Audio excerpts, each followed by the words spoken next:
What's going on, everyone? It's Mike and John, and this is your match preview.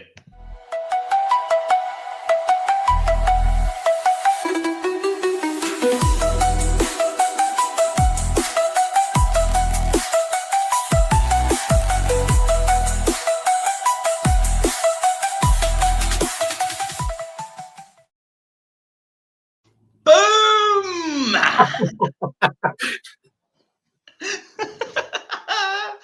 Boom! What is going on, everyone? It's Mike back again, and the fabulous John is on my right as always.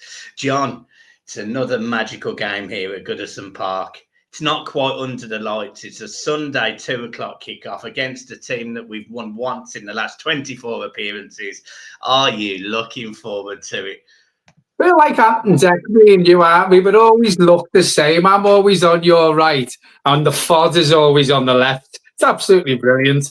I'm glad it's not under the lights because, as I said last night on the video, it's a fallacy. Goodison under the lights is a fallacy.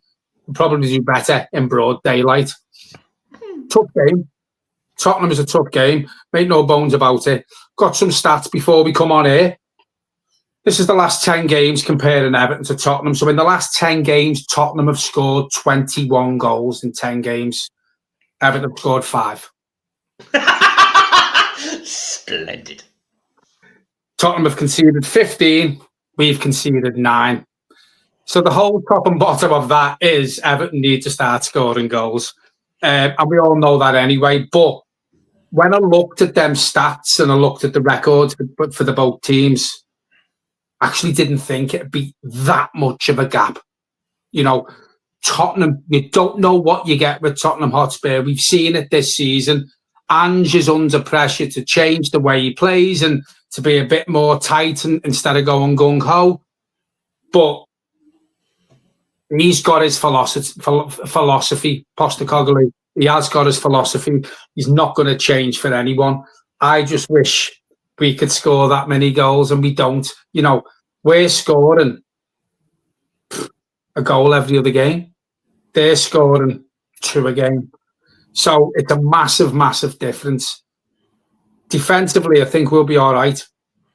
You know, it's going forward where we're really struggling. I hope David Moyes has got them some way, shape or form finds in the back of the net in training. And it's all well and good doing it in training. And someone put a montage out today of Dominic Calvert-Lewin, and he said, you know, if Dominic Calvert-Lewin can learn to lift the ball over the keeper, then he would have scored more goals. My response was, if my willy was 10 inches bigger, I'd be a porn star. You know, it goes without saying, you have to lift the ball. You have to lift the ball over the keeper. If the keeper's coming at you, you've got to lift the ball. Goes without saying. It's something he can't grasp. It's something he hasn't learned to do. And we've seen it with the one-on-one chances he's been missing season after season after season. That has to stop on Sunday because, in my opinion, I'm going to sound like this lad. Now, the only way we beat Tottenham is if we can score goals. We have to score more than them on Sunday, and that's the whole top bottom of it. Whether it's going to be Calvert-Lewin, whether it's going to be Beto, I think changes will be made. I think David Moyes has seen enough from the other night within 90 minutes of football to make his mind up that Doucouré probably doesn't start. Jack Harrison probably doesn't start. And I think he may be tempted to throw Beto in. I think you will see changes. I think he's seen enough the other night to make his mind up. The only way we're going to get goals is by not persisting with the likes of Doucouré and Jack Harrison. Hopefully we'll make the changes. Hopefully I'm proved right with what I've just said. Sunday will tell. Yeah, I think, so look, I agree. I don't think Beto plays. I think he backs Calvert-Lewin. Just for this game, I think he's probably got another game where he starts, and if he gets chances and he doesn't score them, then I think, Beto then goes and gets game time. But, you know, we're also looking at ways to generate money as well. We've been linked with players. I just think he might give Calvert-Lewin one more go, basically. But, yeah, I completely agree with you about Doucouré, completely agree with you about Harrison. And actually, there's some fundamental changes that need to happen throughout the team. And actually, I'm a bit ballsy in this particular game with what I would personally do. So I'm actually going to give you my team. I'll go Pickford in goal. I'll go with O'Brien, Tarkowski, and Branthwaite at the back as a 3. I then go Mikalenko. In there, sorry, before you carry on with your team, just to follow on from that. When we went to 3 at the back the other night and played that formation, I think it worked. I think it looked okay. Thanks for chipping in now. I mean, I could have literally said my entire team, and then you again said that. You've been doing the video for 5 minutes. You want to finish it on 7? Do you know what? Carry on, you. Shut up. I'll jump down the phone, mate, and I'll smash your head in. It's fantastic. Go and get your Auntie June. He's on the beach. Give us a minute. So I'll go Mikalenko at left back. I as long as Patterson is still fit, I actually go Patterson at right back. 2 in the middle. I'll go James Garner. I do go James Garner. He goes straight into the team for me because he's a player that can pass forward. Mangala and your man Garner guy, and then the 2 that I have in front playing as 2 up front is Beto and Calvert-Lewin. And I swear to no, I don't. I'll go Ndai and Calvert-Lewin. My God, I'm not dropping Ndai. And I know that team doesn't look particularly attacking. I know it doesn't. But I'm not seeing enough from the wings. And I think Ndai's best position is in the middle of the park. Mikalenko, he come out today in his press conference and he said he wants to see 6 or 7 crosses.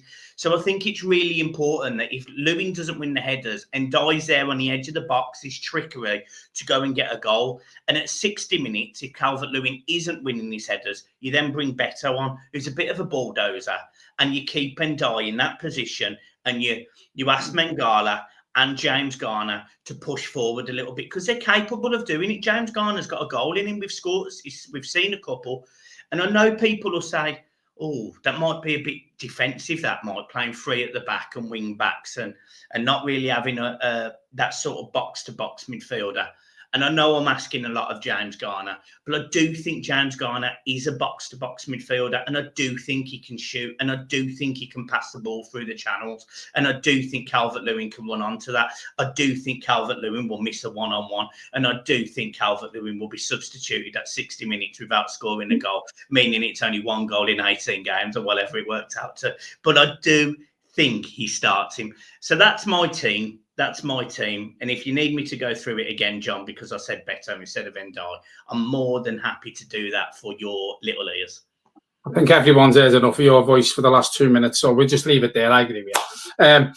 That's that you've set up, as you quite rightly say, it is 3 at the back of my defence. But I think the way you've set that team up, if David Moyes does it, if he watches this channel, please do that, Moisey. It's very capable of hitting a team on the break when we've got the ball. And I think that's what we've got to do. 21 goals they've scored. So I think we need to be a bit defensively when we're not, scoring shit loads of goals. But it is a team where, if you win the ball and I'm not saying invite Tottenham on, but sort of stand off them. And then when you win the ball and you've got it, you've got enough players there to hit them on the break. I think that's probably the way we're going to have to set up with the stats that I read out at the beginning of the video, because I took time out to do it more than Michael did. And I am going to do that for every game. So if you like the stat man, I am here to bring you the stats for every week. I love that. I love that. Wait. Did I? What's going on? Am I froze? Did I freeze then? No. Oh God! I was there. I'd clicked on another link. Oh, it's an absolute car crash, this video. I was trying to replace your stats with the proper ones, but I couldn't get the website on to share it. They are the proper stats. No, but they come from you, and I think they'd be better coming from me personally. So I'll tell you what, everyone, check them and please put in the comments that they are right. A pint's on me if I see you around the game. They're right. They're right. So everyone, make sure that you all put your stats are correct, and John is bankrupt after Monday. John, can we just quickly mention just a couple of things that I wanted to talk about around set piece coach, which has been linked, being Charlie Adam. Now I could throw you straight under the bus here, couldn't I? I would love that. And I could throw you right under the double decker as well. Oh, I love it. But John said he seems to be an excellent set piece coach. He remembers him from his days at Blackpool, and he thought he was absolutely fantastic. He specifically remembered his goal from the halfway line, didn't you, John? Yeah.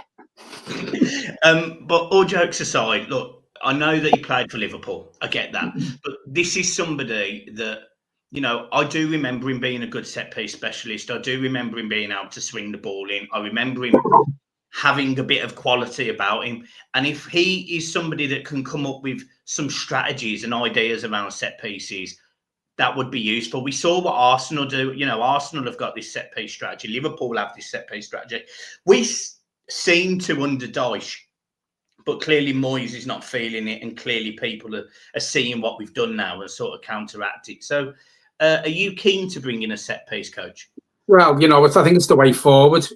Under Dyche, there was one period in his time, his tenure as manager, where our set pieces were all right and we were scoring goals from corners, and free kicks as well. The ball, we weren't struggling beating the first man, and then all of a sudden it went to pot, and we did struggle to beat the first man on the front post. I have no problem with whether he played for Liverpool or not. You've got Johnny Eitinga, who's one of Slot's, assistants, played for Everton. Yeah. I'm not bothered about coaches who have played for the opposite, for our rivals, if you want to call them that. Not that we're rivals anymore, because they're light years ahead of us. But I have no problem with it. And do you know if that's the way David Moyes wants to go, to improve our set pieces, to improve the corners, the free kicks, whatever it may be, then bring them in. But we need a strikers coach as well, because that is where we're struggling. If he wants to bring a strikers coach in and a set piece coach in, I'm all for it, because the set pieces have gone to pot and we've got a centre forward. If he could learn to lift the ball over the keeper, he would score. Yeah. Have you got any other comments around our potential new signing as well? Because Everton have been in advanced talks with Leon for Ernie Newmar.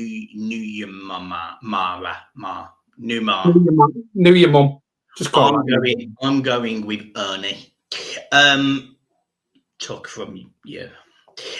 So I'm going with Ernie, and he looks a player that's very capable of beating players. He looks capable that can run around players.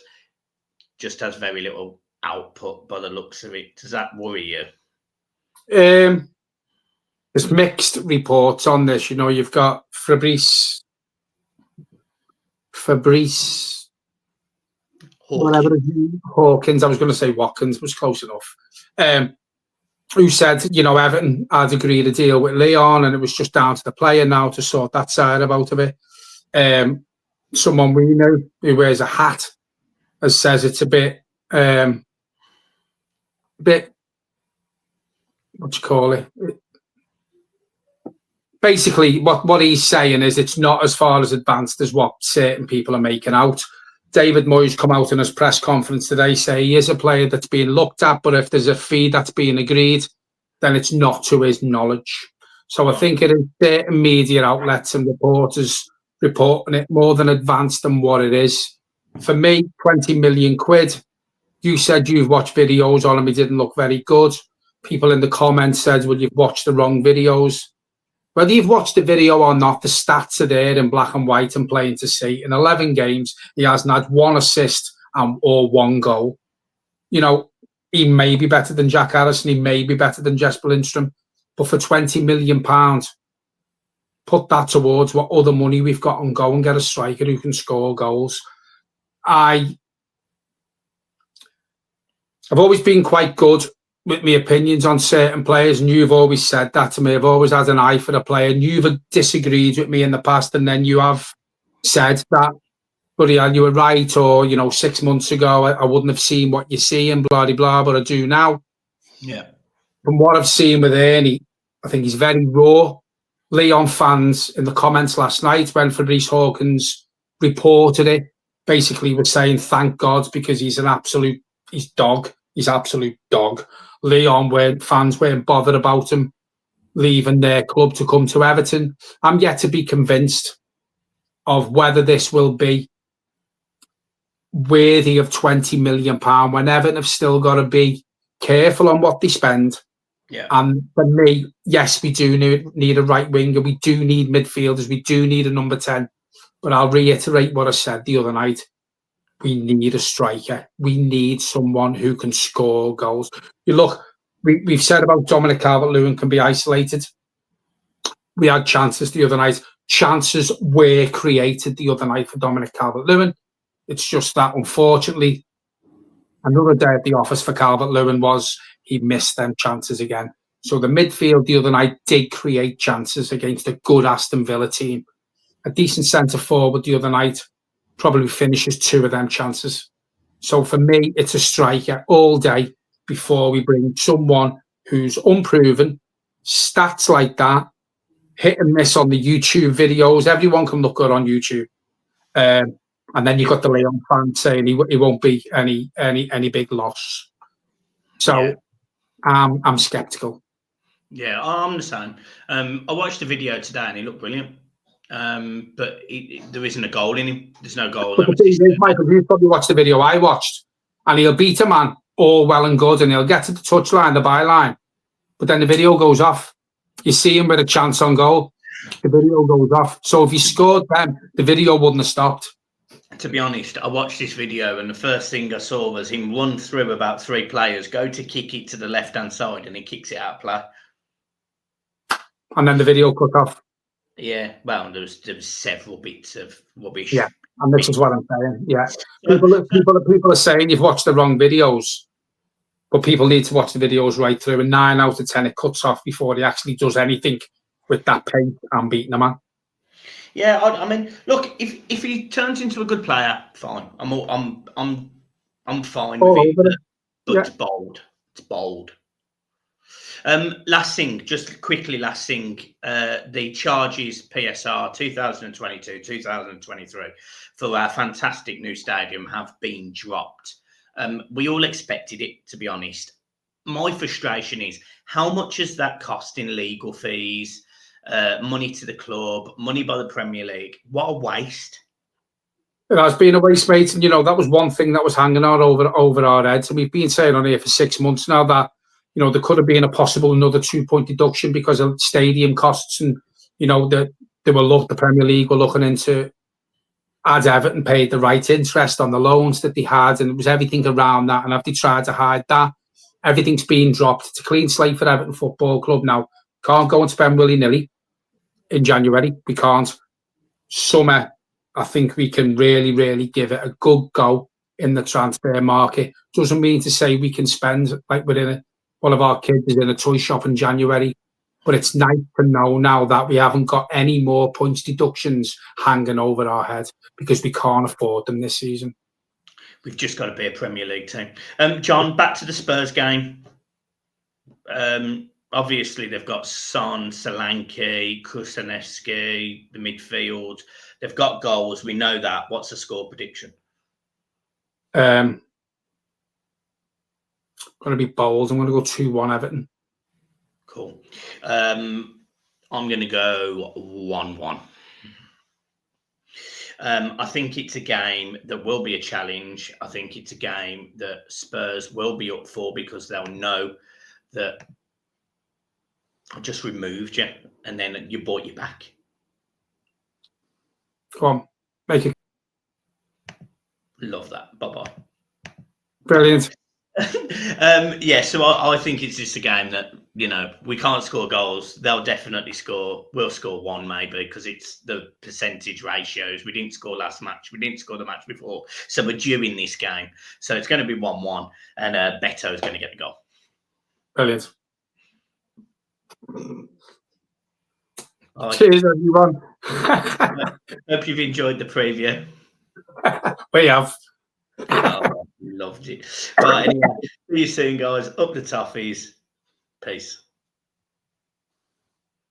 I haven't got an outro yet, everyone, so you'll have to wait for that for the next video. All right, Sam.